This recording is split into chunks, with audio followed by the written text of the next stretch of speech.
આજે પુત્ર કૌશલનો જન્મદિવસ હતો એટલે રાત્રે 12:30 વાગ્યાના ટકોરે તેમની માતા તેને કોલ કરે છે કે હેપી બર્થડે બેટા। ત્યારે એ ગુસ્સામાં ઊંઘમાં ઉઠીને કૌશલ એની માતાને કહે છે કે મમ્મી તને ખબર પડે કે નહીં 12:30 વાગ્યે કોઈ જન્મદિવસની વિશ કરતું હશે। એટલું કહીને તે ફોન કટ કરી નાખે છે।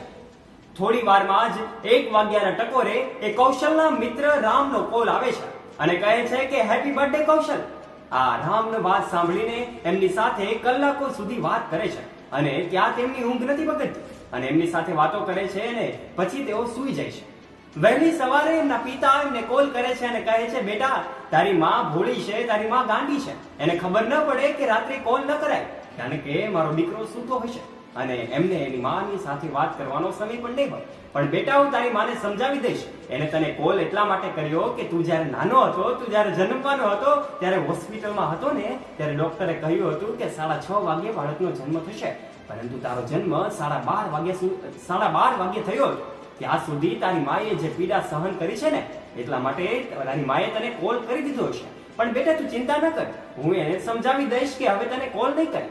દોસ્તો, આપના બાળકો પણ જો આવા હોય તો એમને સંસ્કારો આપવાની જવાબદારી આપણી હોય છે। આ વિડીયો વિશે આપનું શું કહેવું છે?